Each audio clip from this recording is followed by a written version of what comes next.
single color brioche is hands down one of the best stitches for knitting scarves.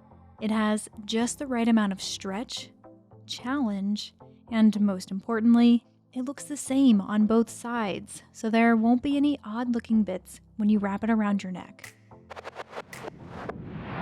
You'll start this project with a long tail cast on, so make sure you have a nice long tail and gather it in your hands like this.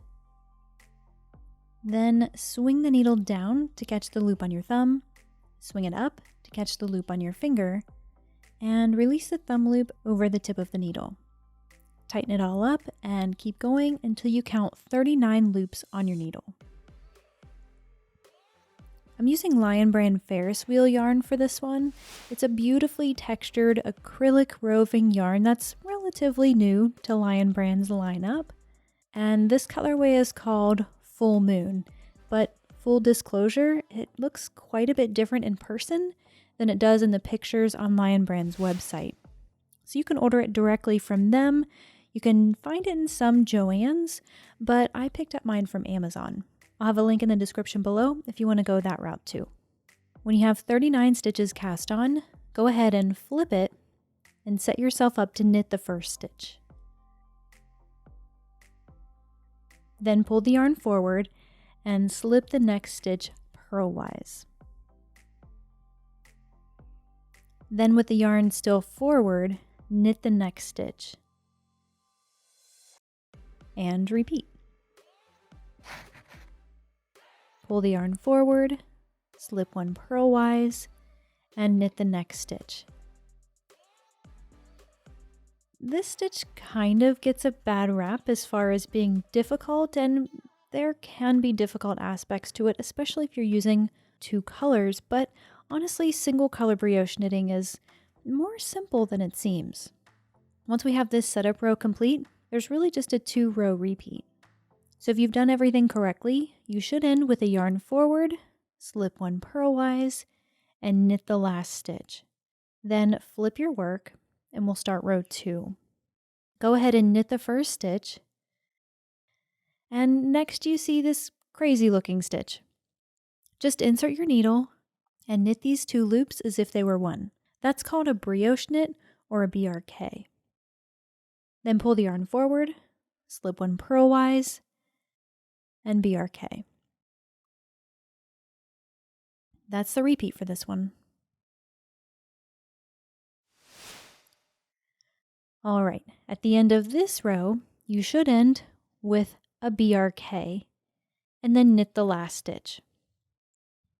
And really, it doesn't look like much yet, but it will. We've just got to get a few more rows completed. So flip it, and to start the 3rd row, knit the first stitch. Remember, we committed that one to memory.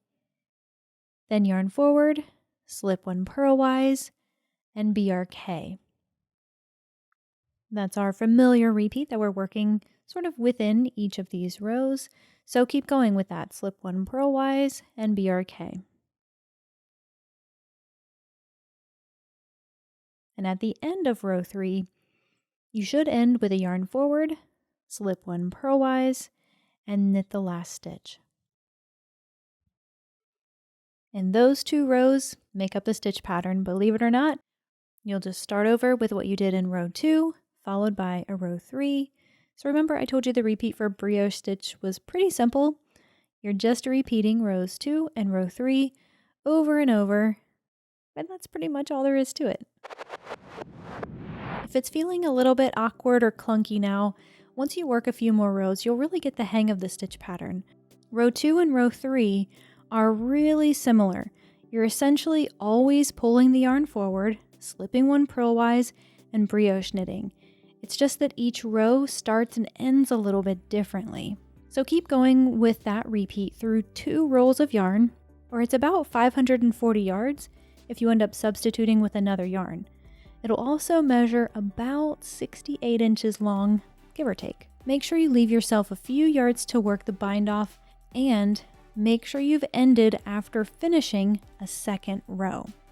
So we're ready for the bind off, and you'll knit the first stitch like usual. Then instead of slipping the next one purlwise, go ahead and purl it.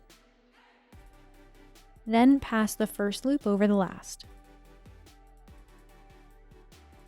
BRK, and pass the first loop over. Purl the next stitch, and pass it over. Keep going until you have only one loop left on the needle.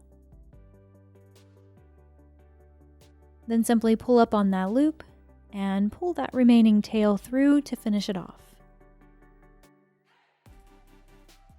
You should have just a couple of ends to weave in, one from your bind off, your cast on, and where you added the two balls of yarn together somewhere in the middle. And the scarf is pretty good as is. You could totally be finished here, but if you want to take it just a little bit further to really improve the look of it, wet block it.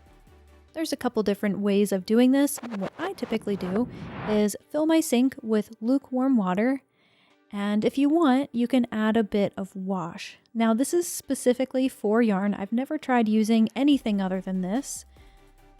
This is eucalyptus.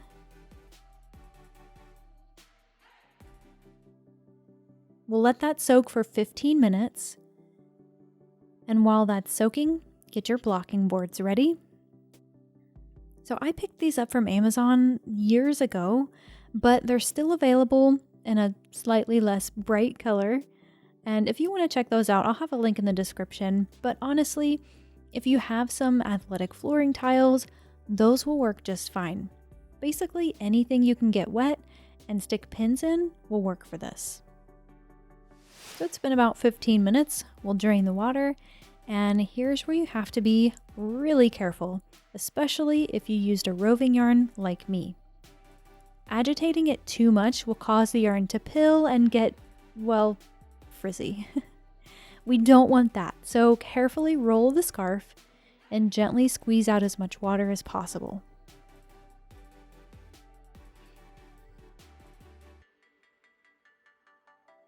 Now, as I'm pinning this out, I'm mainly trying to even out the edges, so I'm focusing less on stretching the sides and more on stretching the length.